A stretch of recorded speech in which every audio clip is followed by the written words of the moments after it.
ವಿಘ್ನಹರನಾಗಿ ಗಣೇಶನ ಪವಾಡ. ಸಮಸ್ತ ಬ್ರಹ್ಮಾಂಡದ ದೇವತೆಗಳು ಮಹತ್ವದ ಯಜ್ಞಕ್ಕೆ ಸಜ್ಜಾದರು. ಬ್ರಹ್ಮದೇವನು ಈ ಯಜ್ಞದ ಮಹತ್ವವನ್ನು ಎಲ್ಲರಿಗಿಂತಲೂ ಹೆಚ್ಚು ಅರಿತಿದ್ದರಿಂದ ಯಜ್ಞವನ್ನು ಪ್ರಾರಂಭಿಸುವಂತೆ ದೇವತೆಗಳಿಗೆ ಸೂಚಿಸಿದರು. ಅಗ್ನಿಗೋತ್ರದಿಂದ ಪ್ರಾರಂಭವಾದ ಈ ಯಜ್ಞ ಬ್ರಹ್ಮದೇವನ ನೇತೃತ್ವದಲ್ಲಿ ವೇದಘೋಷಗಳೊಂದಿಗೆ ಮುಂದುವರಿಯಿತು. ಆದರೆ ಇದನ್ನು ಸಹಿಸಿಕೊಳ್ಳಲಾಗದ ರಾಕ್ಷಸರು ಅದನ್ನು ಅಡಚಣೆಗೊಳಿಸಲು ನಿರ್ಧರಿಸಿದರು.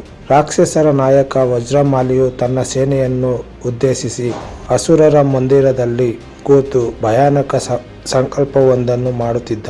ಈ ಯಜ್ಞ ಯಶಸ್ವಿಯಾಗುವುದಾದರೆ ನಮ್ಮ ಪ್ರಾಬಲ್ಯವು ಕುಂದಿ ದೇವತೆಗಳು ಮತ್ತಷ್ಟು ಬಲಿಷ್ಠರಾಗುತ್ತಾರೆ.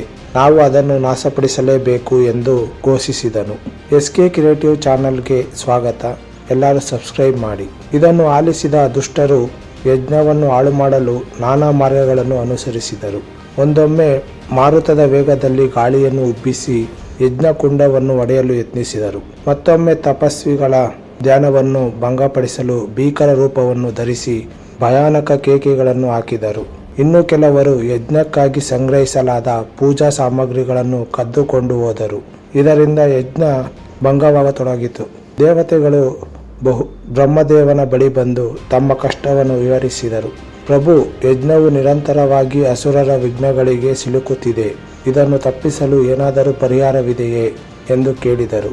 ಬ್ರಹ್ಮನು ಶಾಂತ ಸ್ವರೂಪದಲ್ಲಿ ಕಣ್ಣು ಮುಚ್ಚಿದನು. ಆ ಕ್ಷಣ ಅವನ ಮನಸ್ಸಿನಲ್ಲಿ ಆಧ್ಯಾತ್ಮಿಕ ಜ್ಯೋತಿ ಪ್ರಜ್ವಲಿತವಾಯಿತು. ಈ ಸಮಸ್ಯೆಯನ್ನು ನಿವಾರಿಸಲು ನಾನೊಬ್ಬ ವಿಶೇಷ ದೇವತೆಯನ್ನು ಸೃಷ್ಟಿಸಬೇಕು. ಅವನು ಅಸುರರ ದೋಷವನ್ನು ನಿವಾರಿಸಿ ಸದಾಕಾಲವೂ ಉದ್ದೇಶಪೂರ್ವಿತ ಯತ್ನಗಳಿಗೆ ದಾರಿ ಎರೆಯುವನು ಎಂದು ನಿರ್ಧರಿಸಿದನು.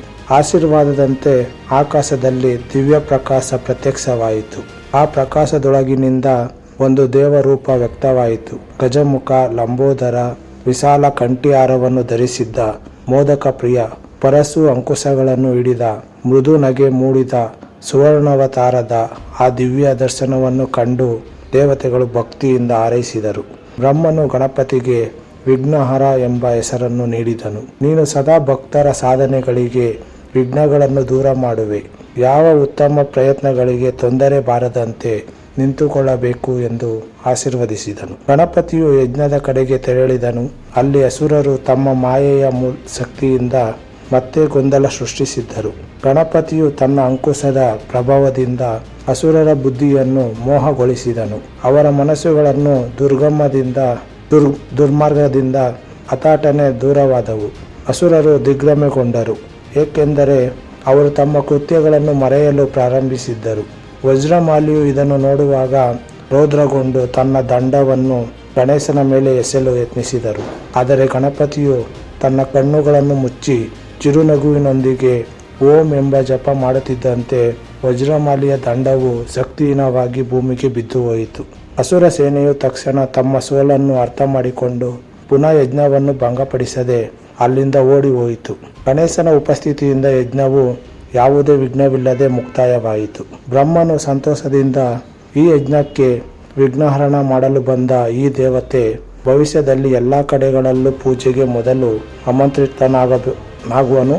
ಭಕ್ತರ ಕಾರ್ಯಗಳಿಗೆ ಪ್ರಾರಂಭದಲ್ಲಿ ಅವನ ಅನುಗ್ರಹವೇ ಶ್ರೇಷ್ಠ ಎಂದು ಘೋಷಿಸಿದನು. ಈಗಲೂ ಯಾವುದೇ ಶುಭ ಕಾರ್ಯವನ್ನು ಪ್ರಾರಂಭಿಸುವ ಮುನ್ನ ಗಣೇಶನನ್ನು ಪೂಜಿಸುವ ಪರಂಪರೆಯೂ ಇದೆ. ಶ್ರೀ ಗಣೇಶಾಯ ನಮಃ ಎಂದು ಪ್ರಾರಂಭಿಸಿದಾಗ ಮಾತ್ರ ಯಶಸ್ಸು ನಮ್ಮ ಪಂಥವನ್ನು ಅನುಸರಿಸುತ್ತದೆ. ಓಂ ವಕ್ರತುಂಡಾಯ ಮಹಾಕಾಯ ಸೂರ್ಯಕೋಟಿ ಸಮಪ್ರಭ ನಿರ್ವಿಘ್ನಂ ಕುರು ಮೇ ದೇವ ಸರ್ವಕಾರ್ಯೇಷು ಸರ್ವದಾ. ಈ ಕತೆ ನಿಮಗೆ ಇಷ್ಟವಾಗಿದ್ದರೆ ಲೈಕ್, ಕಮೆಂಟ್ ಮಾಡಿ. ಇನ್ನೊಂದು ಪವಾಡದ ವಿಡಿಯೋ ಜೊತೆ ನಿಮ್ಮನ್ನು ಭೇಟಿಯಾಗುವ. ಧನ್ಯವಾದಗಳು.